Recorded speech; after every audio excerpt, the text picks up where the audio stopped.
RSS ने 50 सालों तक अपने मुख्यालय पर तिरंगा झंडा नहीं फहराया, ये एक फैक्ट है। कुछ और फैक्ट्स हैं जिन्हें इग्नोर करके आरएसएस को लगातार झूठ बोलना पड़ता है। झूठ इस नैरेटिव को बनाए रखने के लिए कि आरएसएस शुरू से देशभक्त रहा।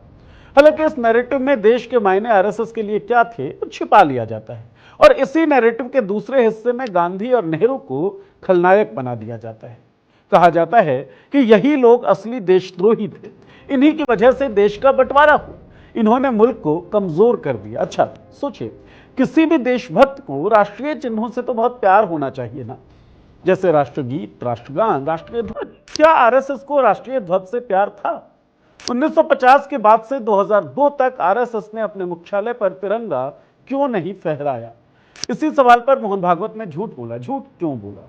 क्या आरएसएस ने तिरंगे झंडे को कभी सम्मान नहीं दिया? मोहन भागवत ने क्या झूठ बोला और सच्चाई थी क्या, वो बताएंगे तो पॉलिटिक्स शो के इस एपिसोड में। नमस्कार, मैं हूं नीरज और आप देख रहे हैं पॉलिटिक्स। मोहन भागवत के बयान और फैक्ट चेक से पहले दो महत्वपूर्ण बातें जान लीजिए जिन फैक्ट्स की मैं बात कर रहा था। 14 अगस्त 1947 आजादी की पूर्व संध्या आरएसएस के मुखपत्र ऑर्गेनाइजर में एक संपादकीय छपती है। तिरंगे को लेकर उस संपादकीय में टिप्पणी की गई, जो लोग किस्मत की ठोकर से सत्ता में आए हैं वे हमारे हाथ में तिरंगा भले ही दे दें, लेकिन इसे हिंदू समाज कभी सम्मान नहीं देगा और ना ही इसे अपना मानेगा। 3 अपने आप में ही अशुभ है और 3 रंगों वाला झंडा निश्चित रूप से बहुत बुरा मनोवैज्ञानिक प्रभाव पैदा करेगा और देश के लिए नुकसानदेह है। ये आरएसएस का मुखपत्र छाप रहा था। इसी तरह गोलवलकर ने अपनी किताब बंच ऑफ थॉट्स में भारत के नए राष्ट्रीय ध्वज पर सवाल उठाते हुए लिखा, हमारे नेताओं ने देश के लिए एक नया झंडा तय किया है। उन्होंने ऐसा क्यों किया? यह बस भटकाव और नकल करने का मामला है। हमारा देश एक प्राचीन और महान राष्ट्र है जिसका गौरवशाली अतीत रहा है। तो क्या हजारों वर्षों के हमारे इतिहास में हमारा अपना कोई झंडा नहीं था? क्या हमारा कोई राष्ट्रीय प्रतीक नहीं था? निस्संदेह था। फिर हमारे मन में इतना बड़ा खालीपन, यह इतना बड़ा शून्य क्यों पैदा हो गया है? ये गोलवलकर लिख रहे थे। तो राष्ट्रीय ध्वज के बारे में इनकी राय क्या थी, इससे पता पड़ जाता है। तिरंगे से प्यार करना तो छोड़िए, आरएसएस तिरंगे से नफरत करती थी। अब आते हैं मोहन भागवत के बयान पर। मोहन भागवत एक कार्यक्रम में शिरकत कर रहे थे। सवाल पूछा गया कि आरएसएस ने 52 सालों तक अपने मुख्यालय पर तिरंगा झंडा क्यों नहीं फहराया। सवाल आउट ऑफ सिलेबस था तो डायरेक्ट जवाब नहीं दिया जा सकता था, इसलिए मोहन भागवत ने एक कहानी सुनानी शुरू की। इस कहानी में मोहन भागवत बताते हैं कि साल 1933 में कांग्रेस का एक अधिवेशन हुआ जलगांव के पास फैजपुर में। उनके मुताबिक इसी अधिवेशन में पहली बार तिरंगे झंडे को अपनाया गया। यह तय हुआ कि आजाद भारत का झंडा तिरंगा होगा और कांग्रेस का झंडा भी तिरंगा रहेगा। इस मौके पर एक ऊंचा पोल गाड़ा गया 80 फीट का और झंडा फहराने की जिम्मेदारी दी गई खुद जवाहरलाल नेहरू को। उनके हाथ में रस्सी थमाई गई ताकि वो झंडे को ऊपर तक ले जाए। अब कहानी में ट्विस्ट ना हो तो कहानी बोरिंग लगने लगती है, तो मोहन भागवत की इस कहानी में भी एक ट्विस्ट आता है। ट्विस्ट क्या था? नेहरू जब रस्सी खींचकर झंडा ऊपर चढ़ा रहे थे तो झंडा बीच में कहीं अटक गया। भीड़ में हलचल मच गई कि अब किया क्या जाए। 40 फीट ऊंचे उस बांस पर चढ़े कौन? भागवत बताते हैं तभी भीड़ में से एक नौजवान दौड़ता हुआ आगे आया। वो सीधा पोल पर चढ़ गया, जो गुत्थी झंडे में उलझी थी उसे सुलझाया और झंडे को आखिरी सिरे तक पहुंचा दिया। बिल्कुल हीरोइक काम।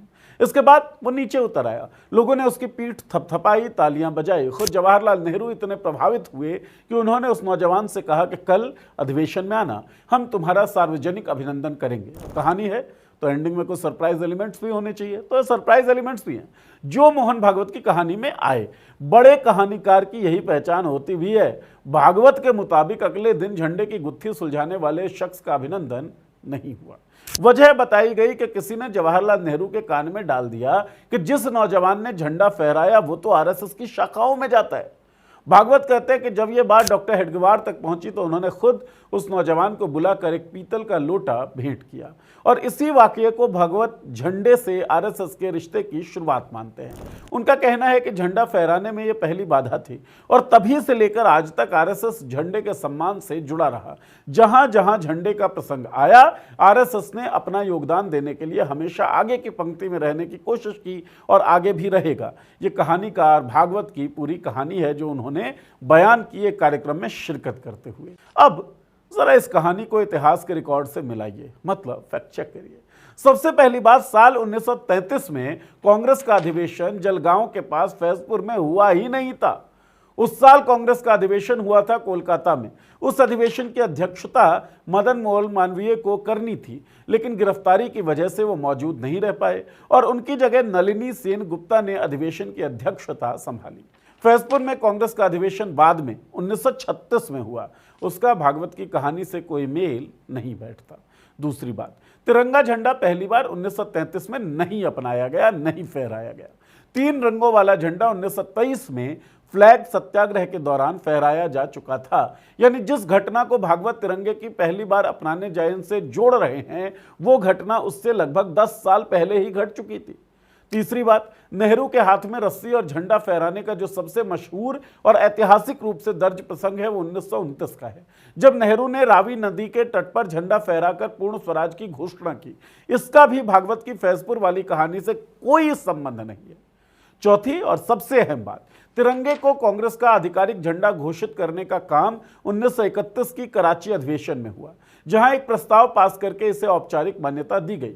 यानी भागवत ने जो साल बताया वो गलत, जो जगह बताई वो गलत, जो घटनाक्रम बताया उसका ऐतिहासिक रिकॉर्ड से कोई मेल नहीं, और नेहरू से जुड़ा जो प्रसंग बताया वो भी गलत। इतना गलत कैसे हो सकता है भाई? सवाल क्या था?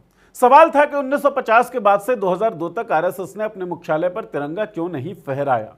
भागवत ने फैजपुर, नेहरू, रस्सी, पीतल का लोटा सब कुछ बता दिया, झंडा क्यों नहीं फहराया ये नहीं बताया।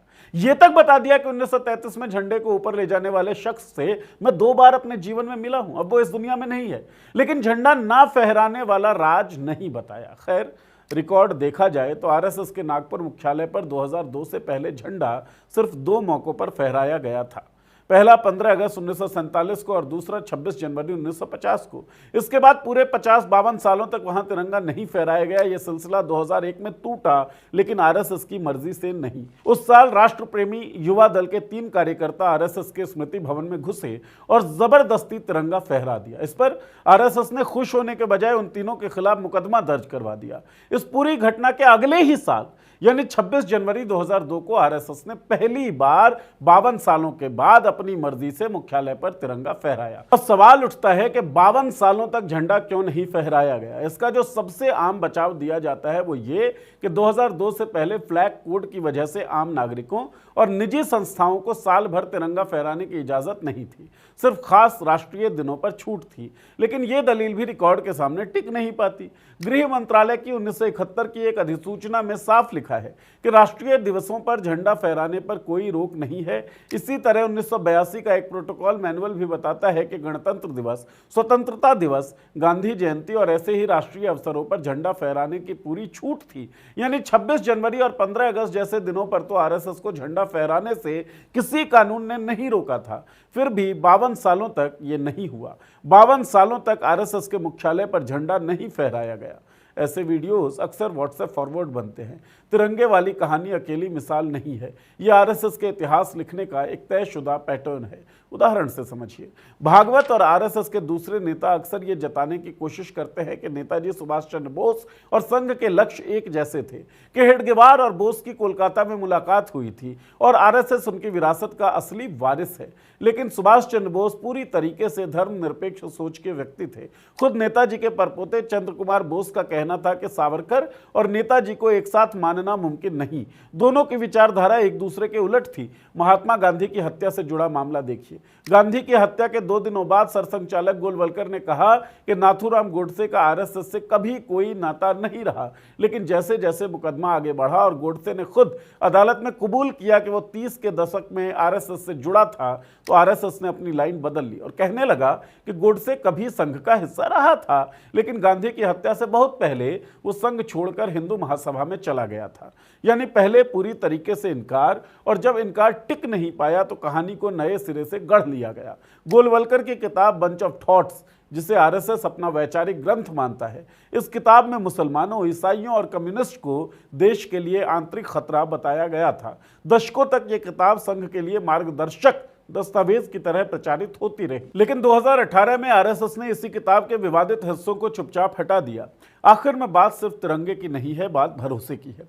अगर कोई संगठन खुद को देशभक्ति का सबसे बड़ा ठेकेदार बताता हो, दूसरों की राष्ट्रभक्ति को नापता हो, हर रोज देशभक्ति के सर्टिफिकेट्स बांटता हो, तो सबसे पहले उससे यही सवाल पूछा जाएगा, आपके देशभक्ति का सर्टिफिकेट कहाँ है भाई साहब?